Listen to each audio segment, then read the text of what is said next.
Good evening, ladies and gentlemen. Welcome to the Chaotic Tavern. I'm your bartender, Dan, and I have a story to share with you. You know, if there's one class I love playing in any RPG, it's the tank. There's just something so appealing to me about playing a character who's designed to take more abuse than a homeless man's liver. And it's a role that's pretty important in a lot of team games. The characters with the greatest damage and utility tend to be the ones that want to be stabbed the least. Having a big brick of dwarf in full plate between the wizard and the bad guys is a great way to make sure the squishy little fella doesn't get dead. With that being said, calling a character a tank in modern RPGs is a bit of a misnomer. It's pretty rare that any character in D&D or Pathfinder is good at only one combat role. Most tanks are martial classes, meaning they're just as good at swinging an axe as they are at taking a hit from one. A life cleric is proficient in heavy armor, so he's not just a healer, he's a walking pile of AC 18 to 20 at lower levels. And honestly, it's probably for the best that players aren't forced into just one kind of role when it's time to roll initiative. Having freedom and wiggle room in character creation lets people make some pretty unique builds that can be a lot of fun to experiment with. And hell, if your party isn't concerned with optimal performance, you can make some goofy builds for laughs and good times. I made a trickster cleric once who specialized in deception and confusing enemies with illusion magic. Then I rolled my stats, and I didn't get a single number over 13. And then I learned trickster clerics can't use martial weapons, or heavy armor. And then I learned what rolling death saves every session feels like. Good times! But today, my friends, I have a story for you about someone who doesn't use the creative powers of D&D for fun. Instead, he uses them to be a burden to those around him while bragging about how much better his character is than his fellow adventurers. It's my favorite combination of traits in a person: uselessness and arrogance. The kind of pairing that makes a person as pleasant to be around as wiping with a cheese grater. Enjoy that mental image, kids. This story is titled "The Player Who Was Weirdly Afraid of Being Hit and Also Awful at Power Gaming." The user is unknown. This is about a player I knew during my college days who I'll call Mike. He never did anything egregious like cheating or trying to assault other characters, but it was a slow buildup of whining and low-grade dickishness. The first time I met Mike was at a level 20 one-shot, which was a bunch of strong monsters, one after another, finishing with the Tarrasque. This was the first meetup of a college D&D club. Mike introduces his character, a multi-class ranger warlock Aarakocra. He would use this character pretty much whenever he could, changing only the level for each campaign. All dialogue is paraphrased. Mike spends the first couple turns dashing upwards until he is 599 feet in the air. Then he starts making attack rolls. Mike: I use my bow to attack the dragon. Other player: Why are you rolling disadvantage? Did you take the sharpshooter feat? I needed to max con and took the tough feat. You're going to make every attack at disadvantage. It's worth it to be at maximum range. For some reason, he insisted on being able to spam both Eldritch Blast and arrows at range. Focusing on two things, plus his insistence on maxing hit points and disadvantage on every roll, he did very little damage. Now, if it sounds like I'm just crapping on another player's build, he would also alternate between boasting about his character and insisting he's being targeted if the DM directed any attacks at him. So, we beat the Tarrasque. Damage is tallied up. Mike did the least damage in the party by far, but didn't take a single hit. Probably because the DM didn't want to chase him. Your characters are useless. I could have soloed that. Your character did the least damage. Damage ratio to damage taken is what matters. Cut to a bit later. I'm doing a full campaign in the Underdark. Mike is one of the other players. He switched his Aarakocra for a Dampier, presumably for free spider climb.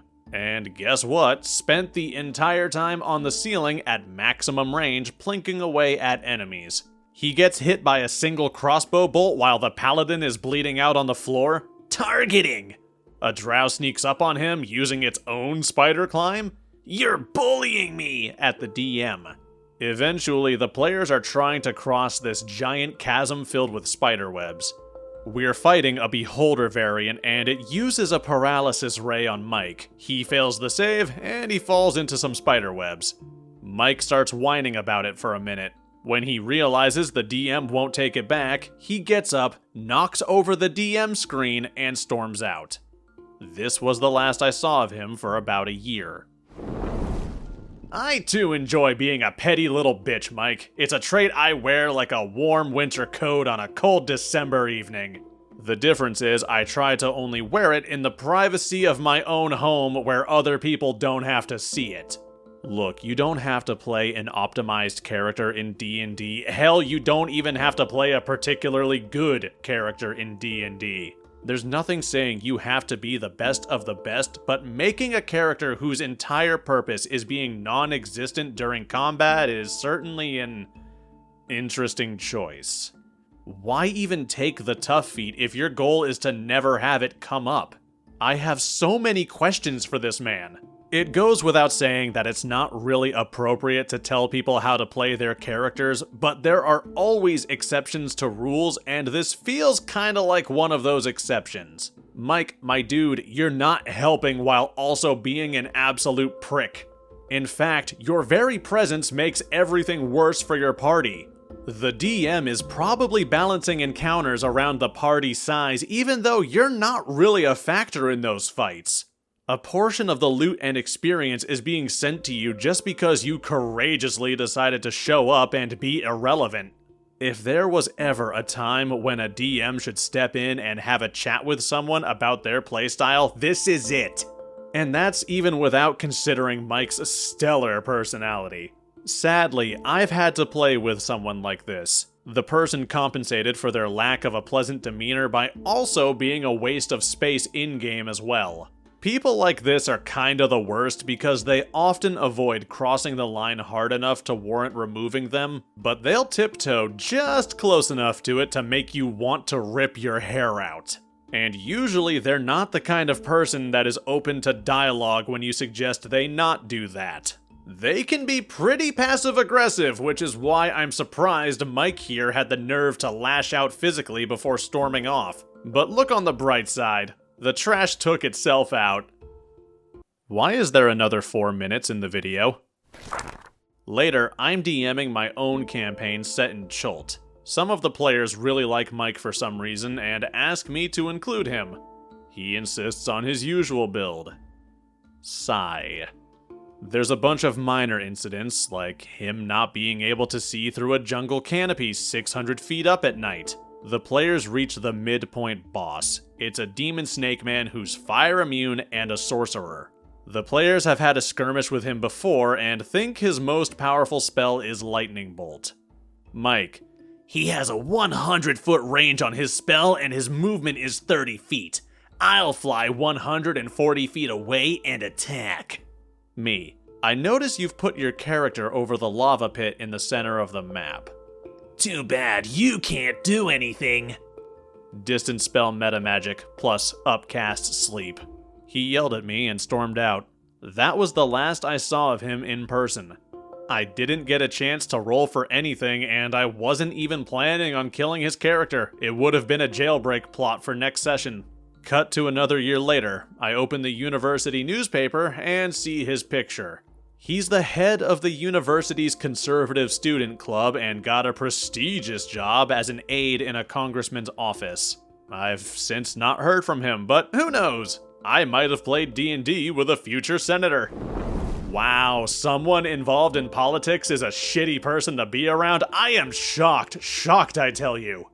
I will say this is a bit of a good ending. I mean, the problem weeded itself out, didn't it? Plus, making someone take an impromptu nap over a pit of lava is kinda hilarious. Dick move, but hilarious. I'm not sure I could even be mad about that if it happened to me. But to those of you listening at home, let this serve as a reminder that people like this are not the type of people you want to have at your table. And if there was any real mistake in this story, it wasn't flying over a lava pit, Mike. It's that someone invited you back after you so graciously left the first time. OP, dude, that was your pass. That was your signal. You were free and clear, and you decided to let this man back at the table. What kind of masochism are you into where you dealt with this guy once and then decided you needed a second helping? And then a third? You can tell your other players no, it's okay. In any case, thank you guys for watching. I hope you enjoyed this lovely story. If you did, be sure to leave a like and maybe subscribe while you're at it. Links to all my social media goodness are down in the description. Thank you all again. I'll see you all next time for another round in the Chaotic Tavern.